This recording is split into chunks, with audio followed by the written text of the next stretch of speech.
Bom dia, gente. Hoje nós vamos dar continuação ao nosso estudo, trabalhando uma parte muito importante da língua inglesa, que é a questão do estrangeirismo. Nós temos que começar a ter mais contato, assimilar palavras próximas que possam vir a nos ajudar ampliando o nosso vocabulário. Baseado nisso, nós temos o estrangeirismo, que é como eu disse, que são palavras, frases ou expressões derivadas de outros idiomas. No nosso caso, nós estamos estudando o inglês. Esse estrangeirismo, ele faz muito mais parte da nossa vida do que o que a gente às vezes imagina. Nós, brasileiros, temos o hábito de incorporar uma grande quantidade de palavras inglesas no nosso dia a dia. Isso é o que a gente chama de anglicismo, certo? Um exemplo que eu dou para vocês é, por exemplo, shopping center, shampoo, que a gente coloca até escreve com SH, deletar, print, e-mail, WhatsApp, as redes sociais, né, Facebook. Então são aquelas palavras que já estão incluídas dentro do da nossa própria linguagem, do dia a dia, do cotidiano. Esse anglicanismo, esse estrangeirismo, ele pode ser dividido de duas formas. Aquelas palavras que são caracterizadas como o aportuguesamento da língua inglesa, né?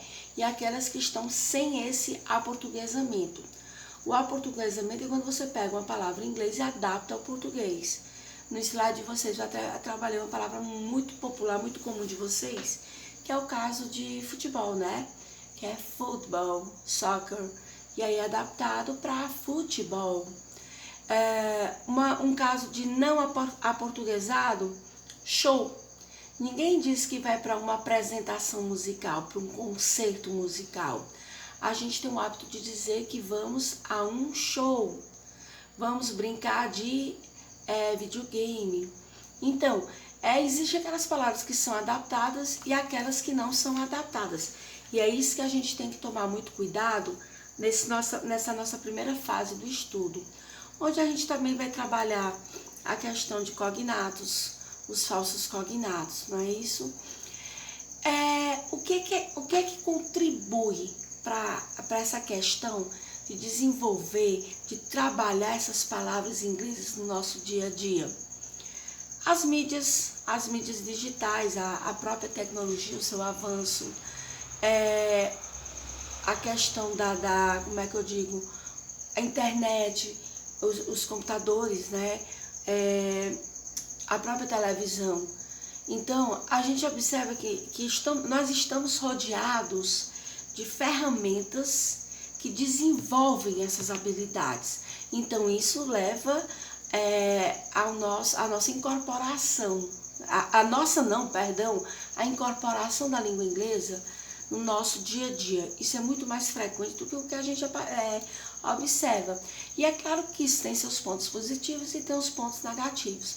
Eu vejo como ponto positivo, embora eu tenha colocado no slide de vocês, olhando como a questão da linguagem, o acréscimo, né, de palavras, a questão de você conhecer coisas diferenciadas.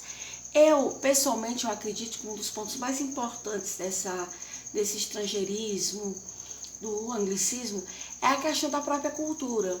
A gente acabar incorporando ao nosso dia a dia uma cultura diferente, e isso acaba nos engrandecendo. Como é que se diz? É um grande embasamento para que nós adquirimos conhecimentos diferenciados. Porque quando a gente estuda um idioma, é importante a gente falar isso. Não tem como você estudar um idioma sem estudar a cultura desse país. Nós estamos estudando inglês, então a gente tem que conhecer um pouco da cultura dos países de língua inglesa. É como se você vai estudar o espanhol, você tem que conhecer a cultura de países de língua espanhola, francesa e por aí vai. Porque o idioma, ele tá carregado da essência cultural da sua origem. Então, por isso que eu acredito que se torna muito importante a gente ter esse embasamento. Quem nunca viu palavras como bullying, né? O mouse do computador, vamos tomar um milkshake. Eu tenho até uma frase que eu gosto muito de falar, eu até brinco com quem geralmente é meu aluno e já passou por isso, sabe que eu gosto muito de brincar com essa frase que diz assim, se um rapazinho chega pra garota e diz assim, vamos no shopping center comer um hambúrguer, aí fica bonito, é diferente, elegante, mas na verdade é a mesma coisa que chegar e falar pra garota, vamos no mercado central comer um pão com hambúrguer ou um pão com carne. Shopping, mercado central, hambúrguer, pão com carne. Mas a gente tem esse hábito de querer utilizar até como uma forma de dizer que se torna mais bonito.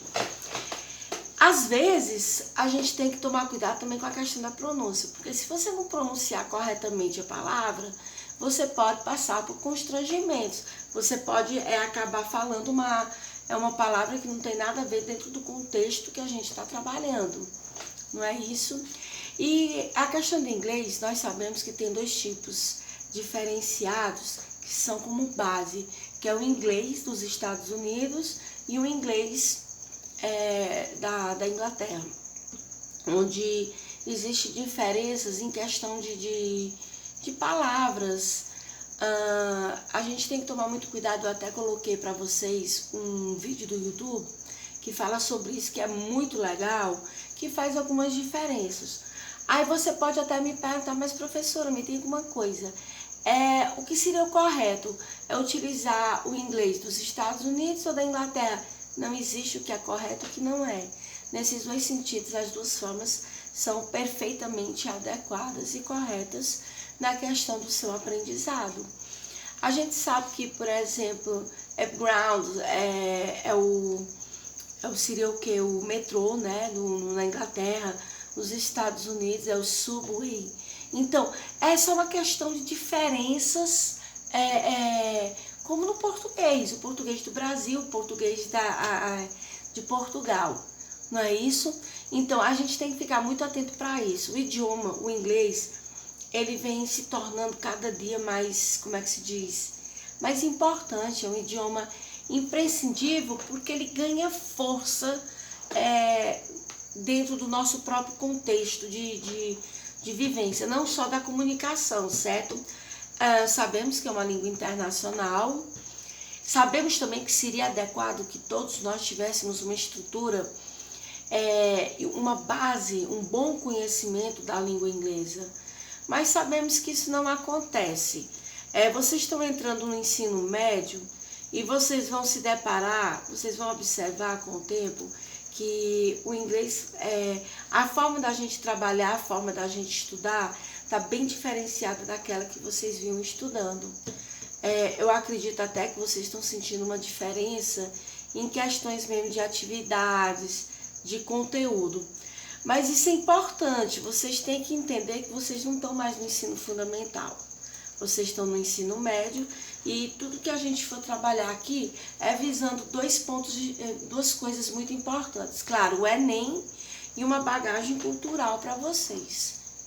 É claro que é muito legal quando você tem a oportunidade de conviver o idioma natural, assim, no dia a dia mesmo, né?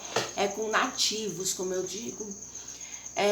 Quem tem a oportunidade de sair do país e conhecer um outro país, novas culturas, conversar ali cara a cara, por exemplo, com o americano, com o inglês, observa como acaba aprendendo muito, é muito enriquecedor. Então, eu acredito assim, a gente tem todas essas oportunidades, uma boa coisa para se trabalhar a questão do inglês, é a própria facilidade da tecnologia que nós temos. Filmes, seriados, como é que se diz, músicas. Existem muitas músicas do Brasil, nossas mesmo, da nossa raiz, da raiz de vocês, né? que utilizam palavras inglesas no dia a dia. No dia a dia não, perdão, na letra da música. E às vezes você escuta e acha legal, mas será que você entendeu o que está sendo dito ali? A minha pergunta é essa. Será que você entendeu claramente o porquê dessa palavra estar ali? Então é isso que a gente tem que trabalhar, é isso que nós vamos trabalhar nesse momento. Não nos deter só a questão da gramática, do simple present, simple past, que é o presente, né, e o passado simples, mas também vamos trabalhar essa ampliação de vocabulário. Aí eu vou fazer uma pergunta para vocês, assim, o que seria o estrangeirismo, né? É um emprego, como eu já disse, de palavras, de expressões, de frases que vem, né, que tem uma origem em outros idiomas, certo? São vocabulários oriundos do inglês, no nosso caso, que é o que a gente está estudando, que eles são incorporados por um processo natural, é uma assimilação cultural, vamos por assim dizer. É um processo natural. Porque por exemplo, vocês crescem aprendendo, quando a gente fala assim no computador, aquela linguagem deletar, notebook, não é isso? Que na verdade notebook é o quê? Notebook é um caderno. Então a gente tem essa mania, né, de adaptar ao nosso idioma. Vocês crescem falando algumas palavras incorporadas, então a gente tem que ter muito cuidado com isso aí. Agora veja bem, o aportuguesar é quando você pega aquela palavra e você traz tipo uma versão adaptada ao português. O que acaba, não é o certo, né? Mas acaba acontece pelo próprio dia a dia. Esses estrangeirismos, eles são muito vistos, como eu disse, na rede social, nas redes sociais, nas interações, nos aspectos culturais, no mundo do político. Nesse momento que nós estamos vivendo essa pandemia, a gente fala home office. Por que não falar, né, trabalho de casa? Não, a gente tem que adaptar. É questão do brasileiro, né, que gosta de adaptar muito essa questão do inglês. Então, esse estrangeirismo, às vezes ele é momentâneo, é uma palavra que foi adaptada ali, naquele momento, e que só tem uma determinada finalidade, mas existem aquelas palavras que acabam sendo incorporadas, não é isso? São os famosos empréstimos linguísticos que nós fazemos com o idioma. Tem muito, como é que se diz? Muito comum do francês, por exemplo, para vocês verem o ballets.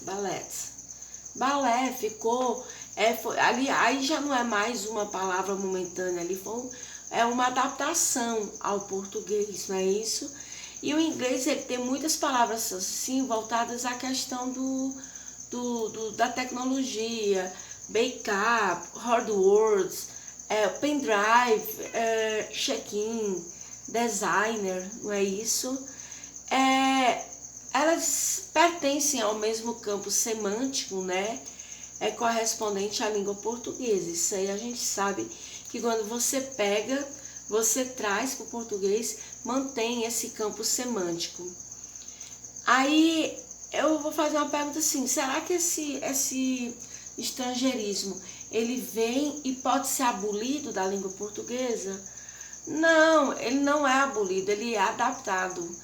Tanto é que o deputado Aldo Rebelo, em 1999, ele criou um projeto de lei, né, que era promoção, proteção e defesa da língua portuguesa, onde os documentos que tinham palavras inglesas ou estrangeiras, vamos por assim dizer, teriam que ter a tradução ao português. Era uma forma, né, de evitar que vários idiomas acabar assim adquirindo, incorporando no português, e dessa forma que a língua portuguesa perdesse suas características. Mas é muito importante, é muito relevante a gente relembrar essa questão da necessidade, é bem assim a palavra, da necessidade da gente trabalhar essa questão, certo? Eu fiz uma atividade para vocês, eu coloquei lá uma atividade onde eu estou dando um destaque muito grande à questão do estrangeirismo, com letras de música. Fiz uma atividade bem legal para que vocês tenham uma noção do que é. Agora coloque uma coisa na cabeça de vocês. É muito importante estudar, é muito importante aprender o idioma de uma forma clara, certo? De forma correta. Nós nesse processo de estrangeirismo, como é que eu digo assim, empréstimos linguísticos, nós temos os cognatos, os falsos cognatos. Cognatos são aquelas palavras que são parecidas na escrita, às vezes até iguais, mas que têm o mesmo significado. Os falsos cognatos são aquelas que são parecidas, muito próximas da escrita, mas que contêm significados completamente diferentes entre inglês e português. E baseado nisso, vamos entender uma coisa bem aqui. Quando a gente estiver trabalhando esse procedimento todo, a gente não pode deixar de ver a questão da própria tradução. Aprenda uma coisa, tradução ao pé da letra, ela não é considerada correta. A gente não pode traduzir ao pé da letra. Um exemplo bem categórico é se você pega um texto e coloca lá no Google Tradutor, você observa, você acha que ficou uma tradução perfeitíssima, tá correta, e você ainda vai lá, Ctrl+C, Ctrl+V e faz assim. Não. Se você pegar essa tradução e for analisar gramaticalmente, essa tradução ao pé da letra, ela tá errada.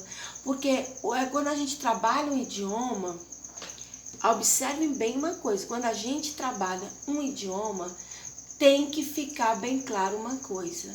Na hora de fazer uma tradução, obrigatoriamente, nós temos que fazer adequações, adaptações.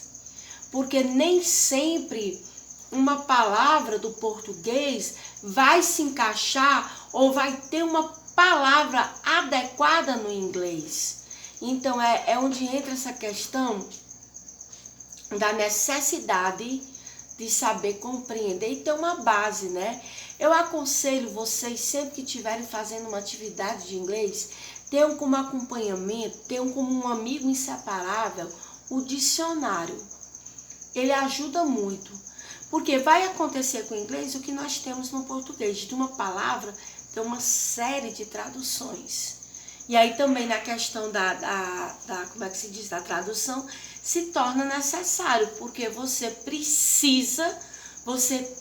tem que saber adaptar essas palavras a não cometer erros grotescos, não é isso, durante esse processo de adaptação.